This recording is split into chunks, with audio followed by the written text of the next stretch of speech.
할렐루야. 반갑습니다. 오늘 날씨가 너무 좋아요. 1월달 겨울이라고 하기엔 너무나도 부끄러운, 한국에 계신 분들에게 너무나도 미안한, 너무 우리 약함을 아시는 하나님께서 예배 드리기에 가장 적합한 날씨를 주신 줄 믿습니다. 오늘 이 시간 말씀 전할 힘도 주시고 말씀 받을 수 있는 지혜도 주시고 성령께서 구원의 즐거움을 다시 회복시켜 주시기를 주의 이름으로 축원합니다. 요한복음 3장 마지막 절에서 너무나도 중요한 말씀을 우리에게 주셨습니다. 아들을 믿는 자에게는 영생이 있고, 아들을 믿는 자에게는 영생이 있다. 우리 심령 속에 잘 박힌 못과 같이 박혀야 하는 이 말씀. 여러분, 믿음이 무엇입니까? 예수님을 이제 믿기로 결단한 제자들에게 예수님은 항상 나를 따르라. 이게 믿음이라는 것이에요. 요한계시록 14장 4절을 보면 구원받은 성도들이 14만 4천 새 노래를 부르고 금 검은고로 주님을 찬양할 때 이 사람들의 특징이 무엇인가? 이렇게 말씀했습니다. 이 사람들은 어린 양이 어디로 인도하든지 따라가는 자며, 이렇게 설명한 것이에요. 주님을 따라가는 것이 믿음이다. 주의 말씀과 주의 도를 온전히 따라가는, 나의 마음과 나의 생각과 나의 모든 말과 나의 행동과 나의 인생이 전적으로 주님을 따라가는 것이 구원받는 믿음이다. 그래서 우리는 주님이 어디로 가시는지를 알아야 합니다. 그래야 따라갈 수가 있습니다. 오늘 본문이 주님이 어디로 가시는가를 보여주는 너무나도 귀한 말씀이 되는 것이죠. 주님이 먼저 어디를 향해 가실 때 무엇인가를 피해서 가시는 그것을 우리가 알아야 됩니다. 무엇을 피하시는가? 1절을 말씀 보시면 이렇게 씁니다. 예수께서 제자를 삼고 세례를 베푸시는 것이 요한보다 많다는 말을 바리새인들이 들은 줄을 주께서 아신지라, 이런 말씀이 있어요. 3장 26절에서 세례 요한의 제자들이 세례 요한에게 가서 예수께 많은 사람들이 가서 세례를 받나이다, 이렇게 시기 어린 마음으로 푸념을 늘어놓았던 그런 장면이 있었잖아요. 그것을 누가 알았다는 것입니까? 바리새인들도 알았다. 바리새인들의 입장에서 보면은 세례 요한의 무리들이나 예수님의 무리들이나 다 눈의 가시처럼 여겨졌던 그룹들이었습니다.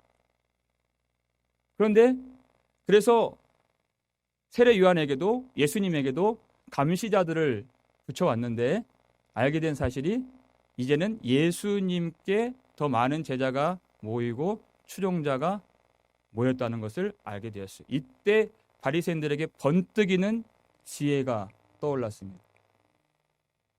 이 두 그룹을 이간질시키는 것입니다. 이 두 그룹을 경쟁 관계로 만들고 시기와 다툼이 일어나도록 하는 것입니다. 야고보서 3장 보면은 이 지혜는 땅의 지혜요, 정욕의 것이요, 귀신의 것이라 그랬습니다. 마귀에게서 나온 것이라 주님이 그것을 아셨다는 것입니다. 주님이 지금 여기 계속 머물러 계셨다면 더 많은 환호를 받고 더 많은 사람들의 그런 인정을 받고 많은 세력을 가질 수 있으셨습니다. 그러나 마귀의 시험에 빠지지 아니하시고 이 다툼에 휘말리지 않으시려고 예수님이 이 자리를 떠나셨다는 것이. 예수님은 많은 사람들이 추종하고 많은 사람들이 인정하는 그 길보다는 오히려 멸시받는 길을 택하시고 중심으로 가시기보다는 변방으로 나아가시고 넓은 길로 가시기보다는 좁은 길로 가신 주님이십니다. 오로지 하나님이 기뻐하시는 길만 찾아서 행하신 주님이시다. 그래서 주님이 어디를 가십니까? 이제 다시 그 변방인 갈릴리로 가시려고 하시는데 4절 보니까 사마리아를 통과하여야 했느니라. 반드시 여기를 통과해야 되겠다 하는 의지를 보여주셨어요. 왜냐하면 그것이 하나님의 계획이요 하나님의 뜻이었기 때문에 내가 가야 되겠다 하는 것입니다. 제자들은 이것을 아마 흔쾌히 받아들이지 않았을 가능성이 큽니다. 왜냐하면 갈릴리로 올라가는 그 길은 여러 길이 있는데 가장 지름길인 이 사마리아를 통과하는 이 길은 경건한 유대인들이 찾지 않는 길이기 때문에. 왜냐하면 유대인들과 사마리아인들은 아주 역사 깊은 그런 적대감이 있습니다. 예수님 오시기 전 한 700년 전쯤에 북왕국의 수도였죠. 사마리아가. 거기에 아수르 이방 군대가 쳐들어와서 여기를 쑥대밭을 만들어요. 그래서 이방인들을 대거 여기 이주시킵니다. 그리고 강제로 결혼을 시켜서 사마리아 사람들의 피를 섞어버리죠. 그리고 이방인들의 우상을 섬기게 만들어요. 그것을 남유다 백성들이 보았을 때 혈통의 순수성을 다 잃어버리고 종교적 이 모든 순결함을 다 잃어버린 이 사마리아 사람들이 얼마나 그들이 경멸의 대상으로 멸시의 대상으로 여겨졌겠습니까? 사마리아 사람들도 미움이 극에 달아서 더 이상 이제 남유다에 가지 않겠다 하면서 아예 관계를 끊어버리고 자기들만의 성전을 그리심산에 세웠습니다. 그러니까 시간이 갈수록 그 관계의 골은 더 깊어지고 이방인보다 더 미운 것이 된 그런 상종하지 않는 관계가 된 것입니다. 그런데 예수님께서 거기를 반드시 가야 되겠다. 왜냐하면 그 사마리아 성에도 하나님의 백성들이 있고 하나님이 구원하실 영혼들이 있기 때문에 반드시 거기에 들어가야 되겠다. 예수님 속에 있는 주님의 사랑이 그곳에 주님을 인도하시고 그 제자들을 이끌어 가셨다는 것입니다. 오늘 본문 5절 뒷부분 보면 이런 말씀이 나와요. 함께 읽겠습니다. 야곱이 그 아들 요셉에게 준 땅이 가깝다. 이렇게 나와 있어요. 야곱이 그 아들 요셉에게 준 땅이 가깝고 거기가 이제 수가성인데 창세기 33장을 보면 야곱이 자기 그 삼촌에게서 이제 피하여서 에서를 만나고 이제 가나안 땅에 들어와서 자기 거주할 땅을 정했습니다. 거기에 장막을 쳤어요. 그 땅 이름이 세겜 땅입니다. 그런데 그 땅의 소유주가 이미 있었습니다. 그가 바로 하몰의 아들이에요. 그에게 가서 야곱이 은 100크시타를 주고 그 땅의 정당한 소유권을 샀습니다. 값을 치른 거예요. 이 땅은 원래 하나님이 아브라함에게 약속해 주신 땅이었습니다. 그리고 야곱이 값을 치루었습니다. 그리고 이후에 이 땅에 요셉의 유골이 묻히게 되고 요셉의 자손들이 그 땅에 거주하게 됩니다. 여기가 수가성이에요. 이 수가성, 그렇게 유대인들이 멸시하고 사람 취급도 하지 않는 그런 성의 사람들이지만 아직도 하나님의 약속은 살아있고 야곱이 이미 값을 치루었으며 새 이스라엘의 성취자가 되시는 예수님께서 예루살렘과 그리고 온 유대와 그리고 사마리아와 땅의 끝까지 당신의 소유권을 인정받으시기 위해서 값을 치르신 사건이 십자가입니다. 그 십자가를 통해서 그 사마리아 안에 있는 그 백성들도 하나님의 백성이 될 수 있고 그 속에 있는 수가성 여인도 능히 하나님의 소유요 하나님의 자녀가 될 수 있다는 것을 가르쳐주기 위해서 이 5절 말씀을 여기 삽입해 놓은 것입니다. 예수님께서 들어가신 그 수가성에 우물이 하나 있었습니다. 그 우물의 이름도 야곱의 우물이라 했죠. 성경을 보면 우물에서 많은 역사들이 나타나요. 하나님이 아브라함에게 100세의 아들을 주셨습니다. 하나님이 언약을 신실하게 이행하신다는 것을 보여주셨습니다. 근데 아들만 주셨다고 해서 그 언약이 이어지는 것은 아니에요. 왜냐하면 자손을 낳아야 되기 때문에. 이삭도 결혼을 해야 했습니다. 근데 아브라함이 나이가 많아서 스스로 찾을 수가 없어서 그의 종을 보내죠. 낙타 10피를 주어서 그를 보내는데 세상 천지에 어딜 가서 자기 주인의 아들의 아내를 찾아올 수 있겠습니까? 아무나 만날 수 없습니다. 하나님이 정하신 거룩한 백성이어야 했던 것이. 그랬더니 그 막막한 중에 이 우물가에서 아브라함의 종이 기도를 드려요. 우리 주인 아브라함의 하나님 여호와여, 원하건대 오늘 나에게 순조롭게 만나게 하사. 옛날 성경 보니까 순적하게 만나게 하사. 우리 주인, 내 주인 아브라함에게 은혜를 베풀어 주옵소서. 그래서 성경이 재밌어요. 이 말이, 이 기도가 끝나기도 전에 심히 아리따운 여인이 그 앞에 물동이를 들고 서 있는 거예요. 그 여인이 리브가였어요. 그가 드린 기도가 있었습니다.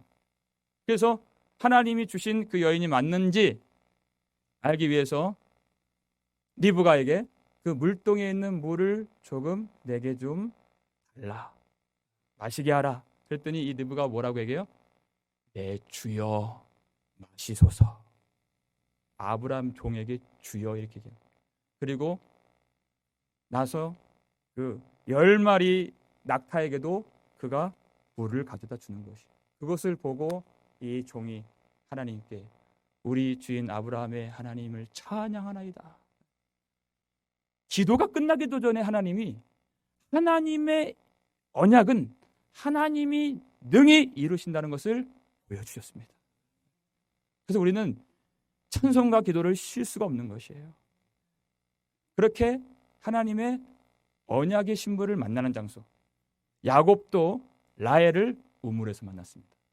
하나님의 종 모세도 십보라를 우물에서 만났습니다. 하나님의 아들의 백성의 언약의 신부를 우물에서 만난다. 거기에서 예수님이 기다리고 계시는 것이에요. 그런데 예수님의 상태가 어떠하셨습니까? 6절 보면 읽겠습니다. 예수께서 길 가시다가 피곤하여 우물 곁에 그대로 앉으시니 때가 6시쯤 되었더라. 그랬어요. 유다 땅에서 그 험한 산지인 사마리아 길로 올라가려면 얼마나 피곤합니까? 이때 6시는 정오 시간을 말하는 것이에요. 12시입니다. 12시에 맞춰서 가려니 정말 지치고 땀이 나고 피곤하죠. 예수님은 하나님이십니다. 그런데 동시에 사람이십니다. 그래서 우리가 느끼는 그 모든 육체의 약함을 주님은 느끼셨다는 것이. 우리처럼 배고픔을 느끼시고, 우리처럼 목마름을 느끼시고, 우리도 쉬지 못하면 몸이 그냥 천근만근 무거워서 너무나도 짓눌릴 때가 있는데 주님도 그 피곤함을 느끼셨다는 것이. 그 말씀이 히브리서 4장 15절 말씀입니다. 읽겠습니다. 우리에게 있는 대제사장은 우리의 연약함을 동정하지 못하실 리가 아니요 모든 일에 우리와 똑같이 시험을 받으신 이로되 죄는 없으시니라. 아멘. 그랬어요. 우리가 살아가면서 내 아픔을 이해하지 못하는 어떤 누군가를 만나면 참 대화가 안 통하고, 자기만 혼자 세상 고통 다 짊어지는 것처럼 생각하는 그 사람을 만나도 우리가 참 대화하기가 어렵습니다. 그런데 주님은 우리를 동정하신다 그랬어요. 동정은 함께 고난을 받다라는 뜻입니다. 주님은 우리와 함께 고난을 받으시고 모든 일에 우리와 똑같이 시험을 받으시기 때문에 우리의 아픔을 주님이 아신다는 것입니다. 그리고 주님이 능히 우리를 위로해 주실 수가 있고 그 고통에서 능히 우리를 건지시고 도와주실 수가 있다. 우리의 대표가 되셔서 우리의 모든 짐을 대신 져 주실 수가 있는 분이시다 하는 것이. 그러니까 우리는 우리 모든 상처, 우리 모든 서러움, 우리의 모든 아픔의 일들을 주님께 말할 수 있는 것이에요. 주님이 그렇게 말씀하셨어요. 내가 너의 환난을 아노니 그랬어요. 내가 너의 궁핍을 아노라. 내가 너 가난한 거 안다 이 뜻이죠. 내가 너의 아픔을 아노라. 내가 너 참고 사는 거 다 안다. 내가 너의 인내를 아노니 주님 이렇게 말씀하셨어요. 다른 사람들은 이렇게 말을 해줘도 어떨 때는 참 위로받지 못하는데 주님의 말씀은 말씀 자체로도 큰 위로를 받아요. 왜냐하면 주님은 정말 그것을 다 겪어보셨기 때문에 우리와 모든 일에 똑같이 시험을 받으셨기 때문에 참 위로가 되는데 그 시험에서 능히 우리를 건지어 주시고 능히 하나님의 영광으로 우리를 이끌어 주시는 전능하신 구원자가 되어 주신다는 것입니다. 우리는 피곤할 때 쉬고 싶고 그 자리에 눕고 싶고 또 자고 싶고 그 생각밖에 없어요. 근데 주님은 피곤하신 중에서도 하나님의 그 사명과 뜻에 의하여서 피곤함이 예수님을 이끌어간 것이 아니라 그 속에 있는 넘치는 사랑이 그 한 영혼을 구원하고자 하는 그 열정과 하나님의 긍휼의 마음이 예수님을 이끌고 가셔서 지금 그 자리 우물가에서 수가성 여인을 기다리고 계신다는 것입니다. 그 주님이 지금 말씀으로 우리를 찾아와 주셨다는 것입니다.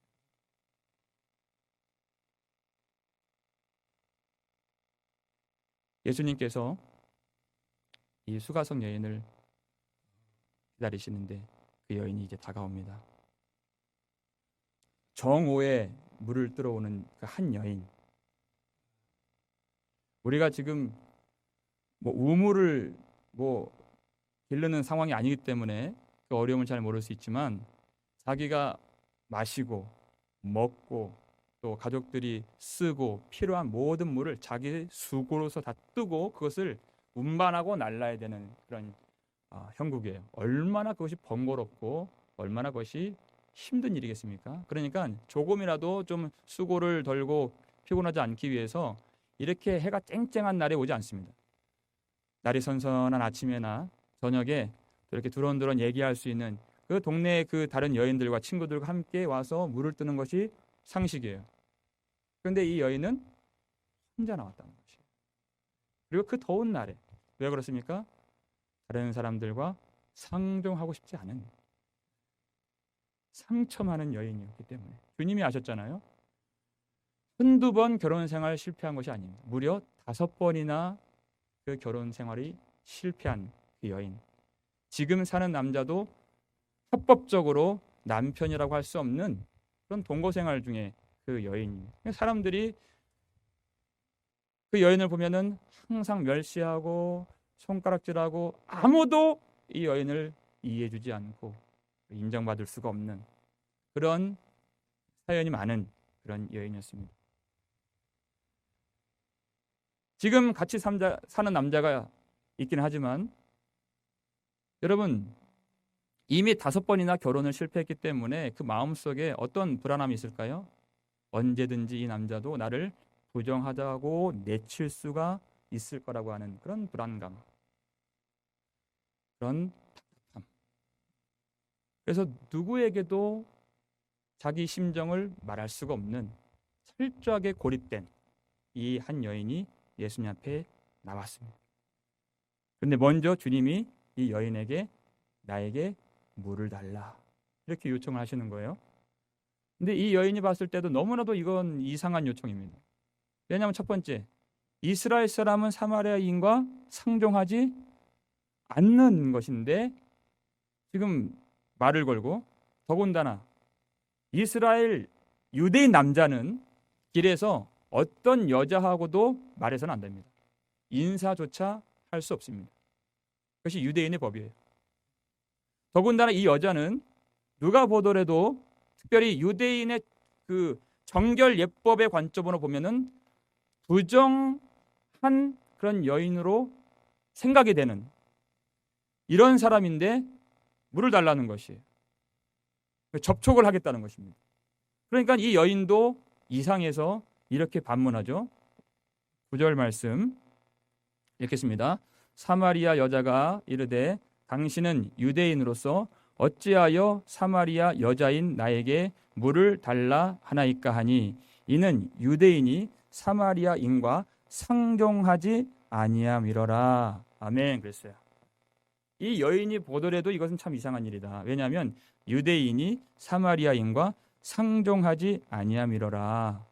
이것이 통념이에요. 여기서 상종하다라는 단어 속에 어떤 의미가 있느냐면 어떠한 물건을 함께 사용하다 이런 뜻도 들어가 있습니다. 그러니까 물을 달라 했을 때 필히 그 여인이 갖고 있는 그릇이나 물동이를 사용해야지만이 물을 마실 수가 있는 것이에요.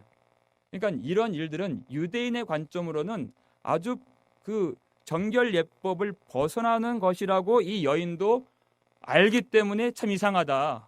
그래서 예수님께 반문하는 것이죠. 근데 예수님이 누구신지 잘 모르기 때문에 이런 질문을 하는 것입니다. 예수님은 유대인들의 정결 예법에 벌벌 떠시는 분이 아닙니다. 유대인들이 갖고 있는 그 편견과 규칙에 매여 계신 분이 아니라는 것입니다. 예수님은 어떤 것을 만져서 부정하게 되시는 분이 아니시라 예수님이 만지면 어떤 것도 거룩하게 만드실 수 있는 거룩하신 분이십니다. 그러니까 나병 환자도 보통 사람은 나병 환자를 만나고 접촉하면 부정해지는 것이에요. 법이 그렇습니다.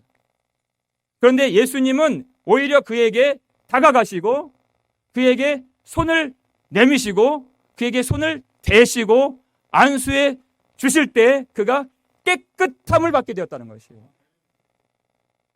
예수님은 모든 부정한 것들을 정결하게 만드시고 예수님을 접촉하고 만나고 예수님 만나주시면 만져주시면 생명을 얻고 회복이 되고 주님 앞에 세워지는 놀라운 역사가 일어난다는 것을 이 여인이 몰랐다는 것입니다.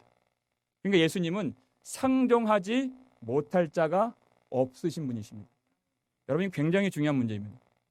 예수님은 거룩하신 분이시고 예수님은 평강의 왕이십니다.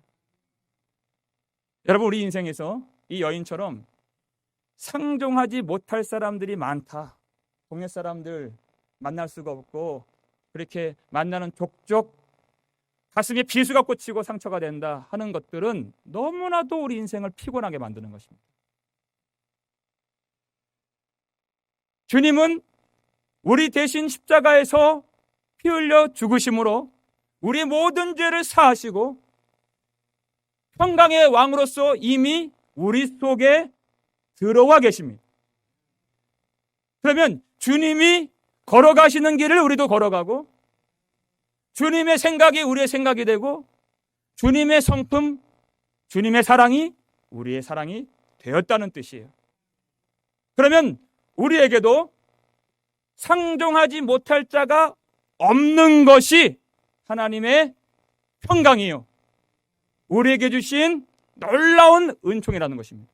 그래서 우리는 구원을 받고 천국에 가는 정도가 아니라 화평케 하는 자로 우리를 부르셨다 그랬어요.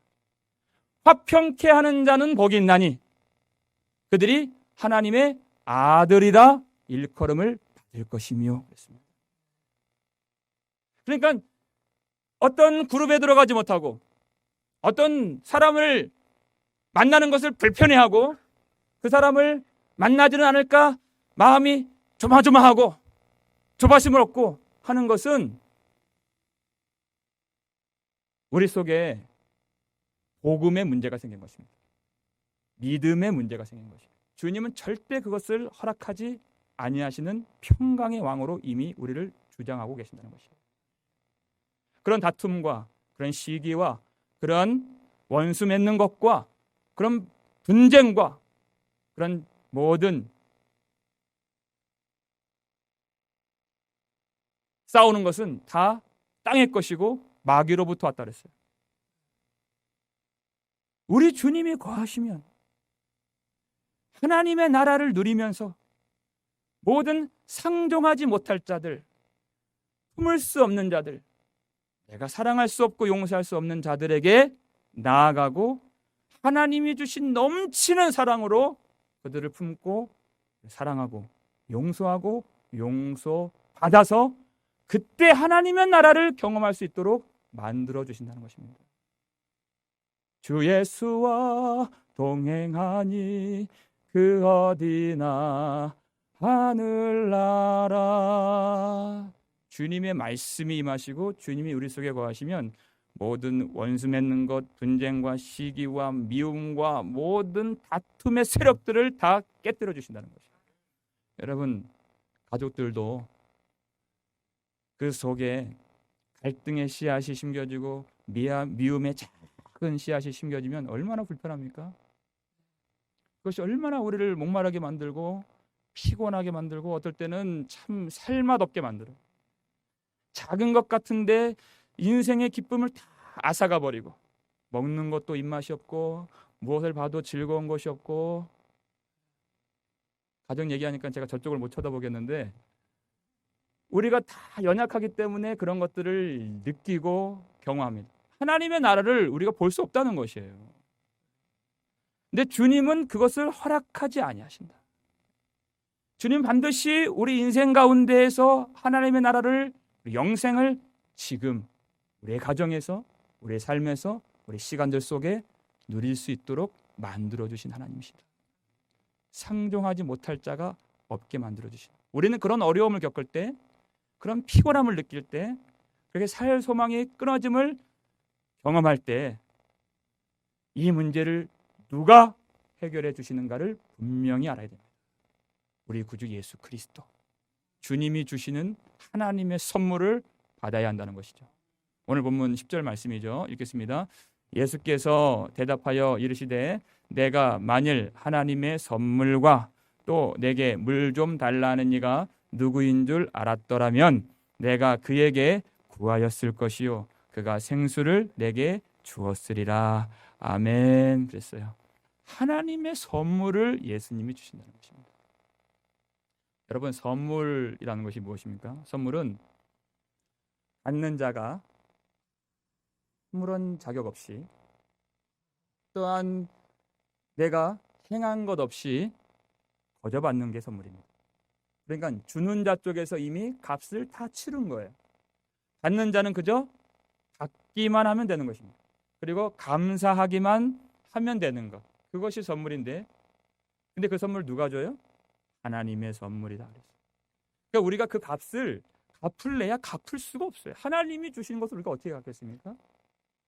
헤아릴 수가 없는 그 은혜, 그리고 그 영생, 그리고 성령의 모든 좋은 것을 우리에게 선물로, 자격 없는 우리에게, 갚을 수 없는 우리에게 거저 주신다는 것입니다.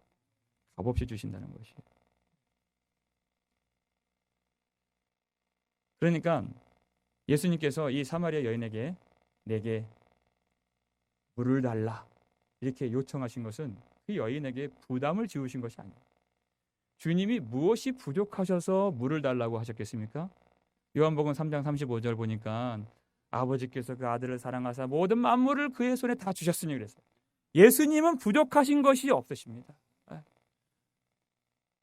물을 달라고 요청하신 것은 우리에게 부담을 지우고 우리를 힘들게 만드는 것이 아니라 예수님 앞에 세우시기 위해서, 물을 달라 하시는 이가 누구이신지 알려주시기 위해서, 주님이 누구인 줄 알고 주님께 그것을 구할 수 있도록 우리의 주목을 주님이 불러주시고 세워주시고 잡아주셔서 주님 앞에 온전히 간구하면서 그 은혜를 구하는 사람으로 우리를 세워주시기 위해서 물을 달라 이렇게 요청을 해주신 것이에요. 그런데 아직 이 여인은 예수님이 누구신가 정확하게 알지 못합니다.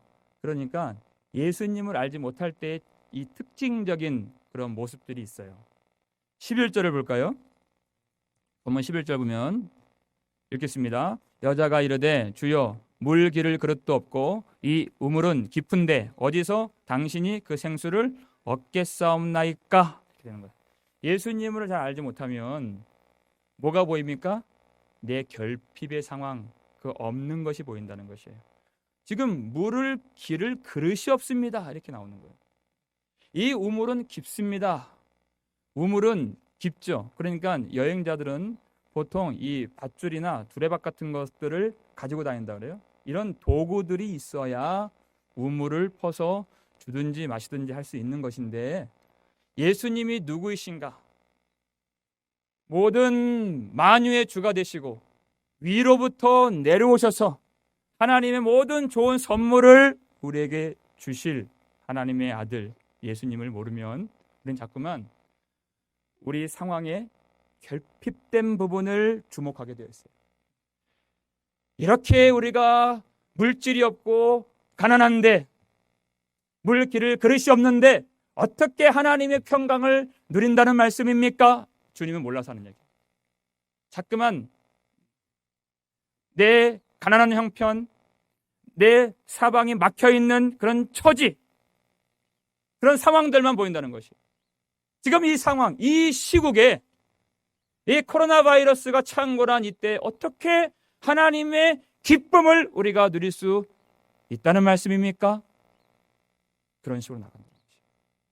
그러나 주님은 만유 위에 계신 분이시고 이 땅의 질서에 매여 계시지 아니하신 하나님이시고 모든 만물을 통치하시는 주인이 되신다는 것입니다. 그가 생각하는 그러한 물을 주시는 분이 아니십니다. 그래서 12절 후반절 보면 이런 말씀이 있어요. 당신이 야곱보다 더 크니까. 이것은 이 여인이 절대 그렇게 생각하지 않기 때문에 이 말을 하는 것이에요. 예수님이 야곱보다 크다고 생각하지 않기 때문에 확정짓고 말하는 것이에요. 주님을 모르기 때문에 이렇게 말을 하는 것이죠. 왜 이런 말이 나왔는가? 벌써 야곱이란 단어가 3번이나 오늘 본문에 나왔습니다. 사마리아 사람들의 이 신앙관을 보면 이들이 믿는 말씀은 딱 모세오경 5권밖에 없습니다. 창세기부터 신명기까지밖에 안 믿어요. 그 중에서 아주 위대하다고 생각하는 족장이 바로 야곱이었어요. 그러니까 참 대단한 그런 족장이요, 하나님의 아들로 그렇게 알고 있기 때문에 그런 신앙관을 갖고 있습니다. 그런데 이 우물이 어떤 우물이죠? 야곱의 우물이다. 그러니까 예수님께서 주시는 물은 이 야곱의 우물, 이 정도의 물이 아니다. 이 말은요, 그저 이 땅에 있는 물만을 말씀하신 것이 아니라 이 여인과 사마리아 백성들이 갖고 있는 그 신앙관 자체의 문제를 지적해 주신 것입니다. 그들의 한계, 그들이 하나님을 참으로 알지 못하고 참으로 예배하지 못하고 아직 예수를 알지 못하는 그런 신앙의 한계. 그러니까 예수님께서 주시는 물을 말씀하실 때 먼저 이 야곱의 우물의 물에 대한 부정적인 말씀을 먼저 주시는 것이에요. 13절 14절 함께 읽겠습니다. 예수께서 대답하여 이르시되 이 물을 마시는 자마다 다시 목마르려니와 내가 주는 물을 마시는 자는 영원히 목마르지 아니하리니 내가 주는 물은 그 속에서 영생하도록 솟아나는 샘물이 되리라. 아멘. 그랬어요. 여러분, 이 말을 들을 때 생각해 보십시오. 이 물이라도 기르러 오기 위해서 날마다 수고를 해야 돼요. 그런데 그들의 믿음이 그렇다는 것이에요. 날마다 수고를 해야 되고 날마다 율법에 매여서 그렇게 하나님을 섬긴다 하지만 그들에게 자유가 있습니까? 그들이 해가를 받았습니까? 그렇지 못한 것을 주님이 가르쳐 주신 것이에요. 그런데 이 말씀을 하실 때 이 여인이 처음에는 불편했습니다. 왜냐하면 부정당하기 때문에. 그들이 갖고 있는 믿음이 부정당하고. 여러분, 나이가 50이고 나이가 60이고 나이가 70이면 그 세월들을 다 부정당하는 것이에요. 그러면 먼저 사람은 반발심이 먼저 드는 것입니다. 자존심이 상하고 기분이 상하고 불편한 마음이 드는 거예요. 그러니까 당신이 야곱보다 더 크니까 이렇게 쏘아붙이듯 말을 했던 것이에요. 근데 믿음이라는 것은 그런 모든 내가 50년이든 70년이든 80년이든 내가 모든 살아왔던 나의 모든 생활과 나의 모든 생각과 나의 모든 사상과 나의 모든 길을 주님 앞에서 다 부정하는 것부터 시작되는 것입니다.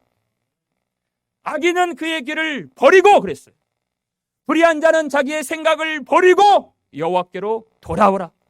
내가 어떠한 정성으로 살아왔든지 어떤 수고를 해왔든지, 어떤 노력으로 해왔든지, 어떻게 주님을 내가 섬겨왔든지, 주님이 말씀하시면, 주님이 그 물이 아니라고 하시면 주님 앞에 옳습니다 지금 인정하고 다시 새롭게 하시는 주의 말씀을 따라서 지금 오늘 내가 어린아이가 되어서 그 말씀을 따라가는 것이 믿음이요, 그 믿음을 가질 때 주님이 새롭게 주시는 영생하도록 솟아나는 샘물을 받게 되는 줄 믿으시길 바랍니다. 주님의 말씀을 그대로 인정하는 것입니다. 그것이 주님을 믿는 것이에요. 부인할 수 없는 그 증거가 무엇이에요? 이 야곱의 우물을 계속 마셨는데도 답답함이 해결되지 않는 것이에요. 그 여인 자체가 증거예요. 그 인생 자체가 증거예요.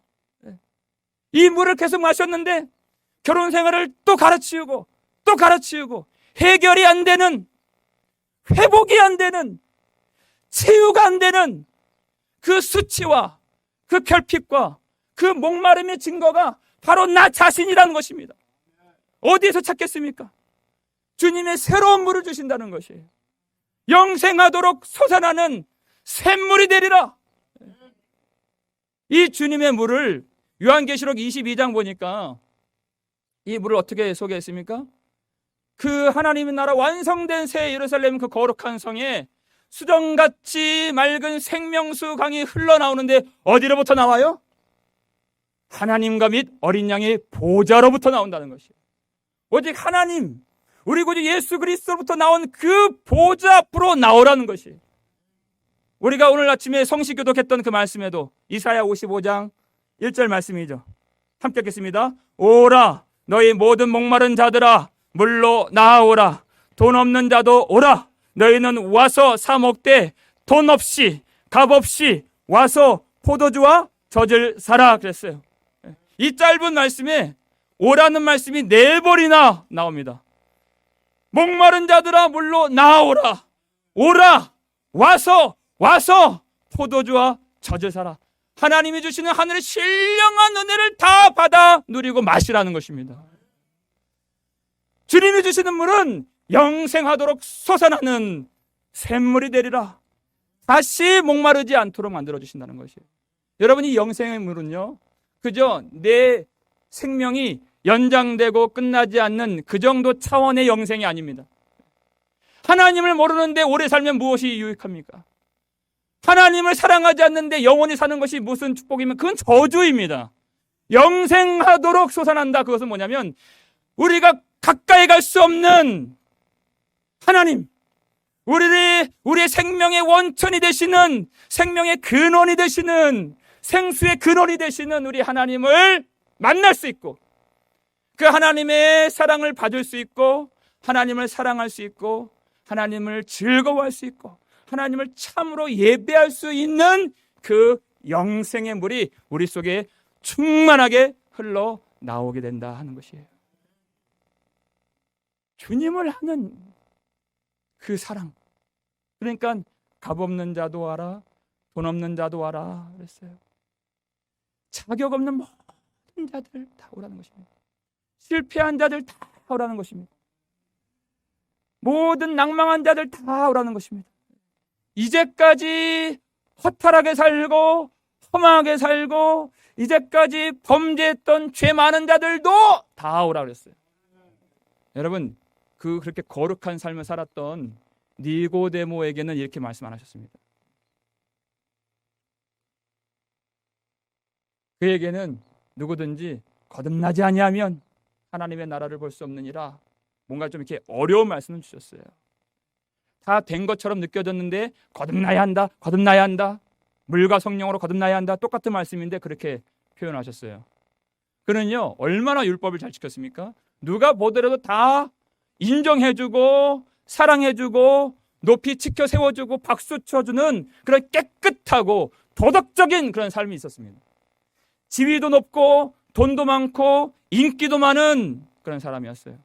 그런데 이 여인은 그런 도덕성 자체가 없는, 그런 자기를 인정해줄 사람 하나 없는, 속 터놓고 대화할 친구 하나 없는, 모든 삶이 다 부정하고 부패하고 인정받지 못하는, 율법에서 하나님의 도에서 너무나도 멀리 떨어져 있는 이 여인에게는 아무런 조건 없이 내가 영생하도록 솟아나는 샘물을 주리라 주신다는 것이에요. 그냥 값 없이, 어떤 대가 없이, 어떤 자격 보지 않고, 어떤 삶을 따지지 않고, 죄가 많더라도, 넘어졌더라도, 실패했더라도 내가 값없이 이 영생하도록 솟아나는 샘물을 주리라.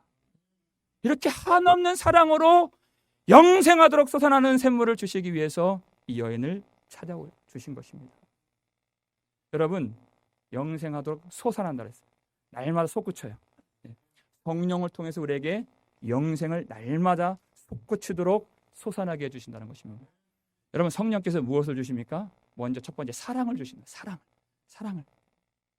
이 여인이 항상 그 동네 사람 상종하고 싶지 않아서 그 사람들 피해서 가장 뜨거운 정오의 물을 기르러 나왔는데, 주님께서 메시아인 것을 알게 하시고 주님에 대한 눈이 열리고 주님을 믿게 되니 성령을 부어주셨습니다. 그러니 그 속에서 정말 솟구쳐 오르는 그 사랑으로 인해서 그가 어디를 들어갔습니까? 물동이를 버려두고, 자기를 멸시하고 아직 변화되지 않는 사람들이에요. 아직도 자기에 대한 편견과 자기에 대한 미움이 남아있는 사람들이에요. 그 사람들 속으로 들어가서 와서 보라, 그리스도가 아니냐. 이 사랑이 솟구쳐 오르는 거예요. 누가 손가락질해도 사랑이 솟구쳐 오르니까 아무 문제가 안 되는 거예요. 누가 날 미워하고 나를 싫어한다는 그런 소문이 돌고, 나를 그런 비판하고 나를 정죄하고 나를 멸시하는 그런 눈으로 나를 바라본다 할지라도, 솟구쳐 오르는 날마다 새롭게 주시는 그 사랑의 강물이 우리를 흘러넘치도록 만들어 주셔서 다시 그 속에 들어가서 다시 말씀을 전하고, 다시 복음을 전하고, 다시 그에게 위로를 전하고, 주님께서 주시는 그 사랑으로 우리를 주님이 이끌어 주신다는 것입니다. 그리고 그 속에 주님이 성령의 열매 두 번째 뭡니까? 희락을 주신다는 거예요. 이 땅에서 맛볼 수 없는 하늘의 기쁨을 우리에게 날마다 솟구쳐 오르는 기쁨으로 채워주신다는 것이에요. 그것을 잃을 틈이 없이, 몸이 피곤할 때가 있죠.